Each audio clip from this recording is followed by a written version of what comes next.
Hi guys, welcome back to another exciting episode. Today's video is from Big Data. It's titled Muslim Woman Gets Destroyed Over Heated Debates. Okay. If it's not Douglas Murray, who is it gonna be?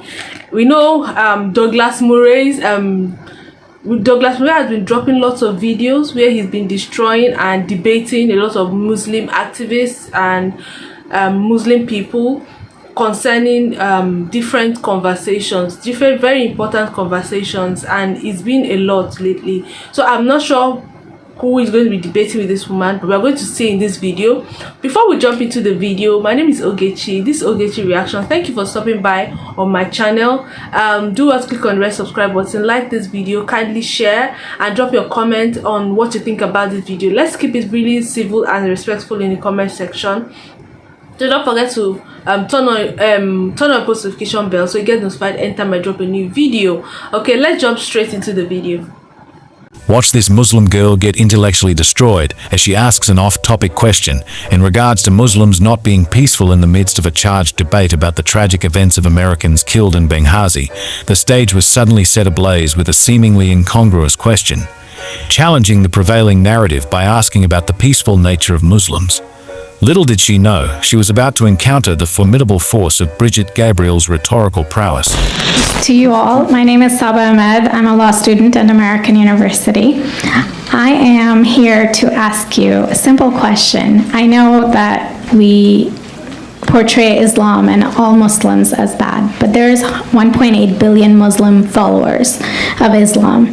We have 8 million plus Muslim Americans in this country, and I don't see them represented here. But my question is, how can we fight an ideological war with weapons? How can we ever end this war? The jihadist ideology that you talk about, it's an ideology. How can you ever win this thing if you don't address it ideologically? Great question. I am so glad you're here, and I am so glad you brought that up because it gives us an opportunity to answer. What I find so amazing is since the beginning of this panel, which we are here about Benghazi attack against our people, not one person mentioned Muslims. We are here against Islam, or we're launching war against Muslims. We are here to discuss how 4 Americans died and what our government is doing. We were not here to bash Muslims. You were the one who brought up the issue about most Muslims, not us. And since you brought it up, allow me to elaborate with my answer.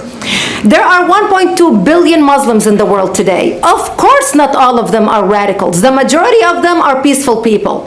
The radicals are estimated to be between 15 to 25% according to all intelligence services around the world. That leaves 75% of them peaceful people. But when you look at 15 to 25% of the world Muslim population, you're looking at 180 million to 300 million people dedicated to the destruction of Western civilization. That is as big of the United States. So why should we worry about the radicals, 15 to 25%?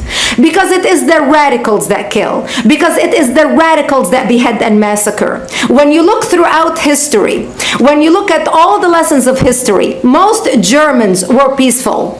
Yet the Nazis drove the agenda. And as a result, 60 million people died. Almost 14 million in concentration camps. 6 million were Jews. The peaceful majority were irrelevant. When you look at Russia, most Russians were peaceful as well. Yet the Russians were able to kill 20 million people. The peaceful majority were irrelevant. When you look at China, for example, most Chinese were peaceful as well.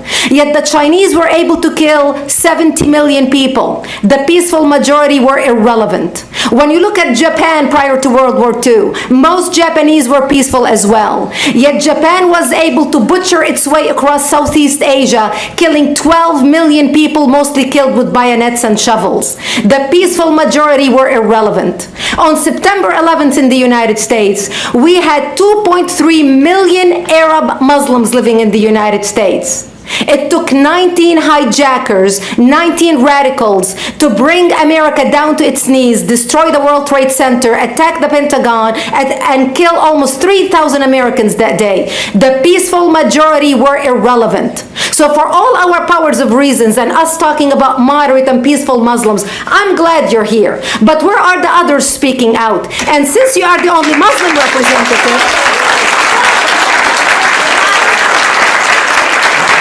she actually has a point. Yeah, it's not news that we have so many so many peaceful Muslims. We're not even going to deny the fact. I think I mentioned in one of my videos that all my Muslim friends are very peaceful people, and I'm not even going to lie about it. I'm a Christian, yes, but I have Muslim friends, very peaceful, loving people.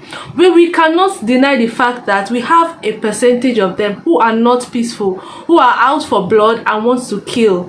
Now she mentioned 15 to 25 million, which estimated to about 300 million people around the world.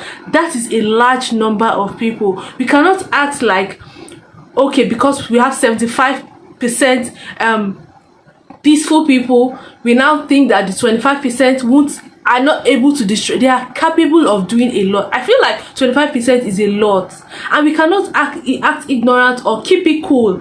Like I mentioned in one of our videos, that these people have to take accountability. I think it was Douglas Murray was talking about their entry into the United Kingdom. I think they have to be accountable. Yeah, what is the peaceful Muslim doing about this? What are they doing about this situation?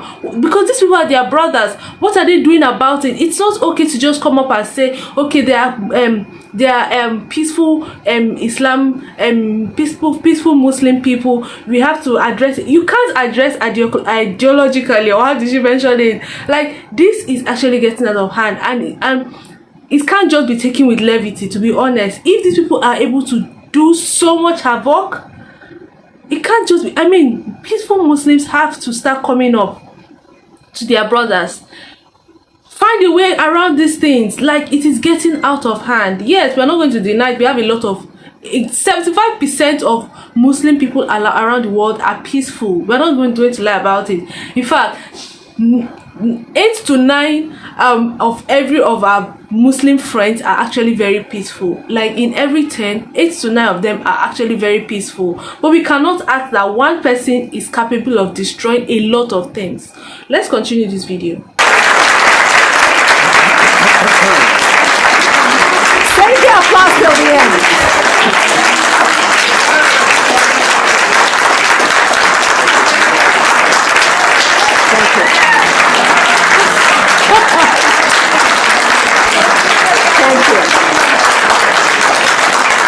And since you're the only Muslim representative in here, you took the limelight instead of speaking about why our government, and I assume, are you an American?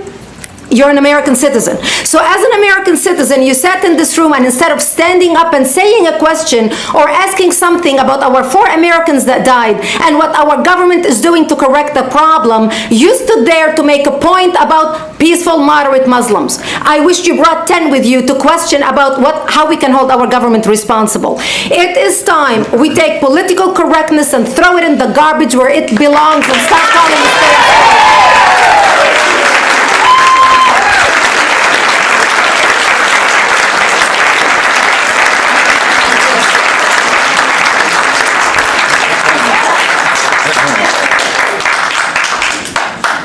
And there will be refreshments afterward.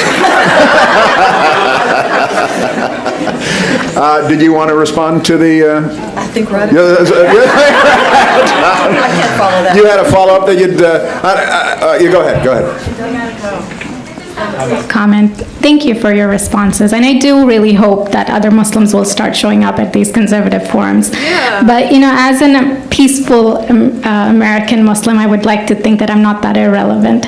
I'm just as much an American, and I'm very deeply saddened about the lives that were lost in Libya, and I hope that we will find justice for their families. But I don't think that this war can ever be won by just the military. You have to address them. You have to bring Muslims to the table to address this. I think So everyone thank you. agrees that it can't be won Everybody just agrees with militarily, and I think that everyone has said that. Can you tell me who the head of the Muslim peace movement is? I guess it's me right now, so thank you. As we reflect on this exchange, let it be a reminder that effective dialogue requires not only the courage to ask probing questions, but also the skill to navigate through the intricacies of the conversation. In a world where discussions often veer off course, the art of debate lies not only in posing challenges, but in the thoughtful and deliberate effort to address them. Yeah, I think that she asked a question that was out of the conversation. I mean, she would have asked a question that was within the context of the conversation, and since she brought that up, I mean, she received. I loved the response from the woman. She gave a very meaningful response, and I think that it is important that other Muslim representatives, peaceful Muslim representatives, are brought to forums like this so that they could actually say their piece. What are the peaceful Muslims doing about this situation? I mean, it's getting out of hand. These people should be brought to justice. I mean, it is so sad that people have to lose their lives because of a jihadist movement. Anyway, let me know your thoughts and your comments about this particular video. If you're a peaceful Muslim, if you're a Muslim, what do you think can be done? Do you think dialogue is the solution, or do you think the military alone can actually solve this problem like they said? Let's know what you think about this in the comment section. Let's be peaceful and be civil in our conversations. I know some people go AWire when they're airing their opinions, but I love when some people are actually very respectful and just go straight to the point about what they think, and we will respect that. Do not forget to like, share, subscribe, and turn on your post notification bell. I'll see you in my next episode. Bye bye.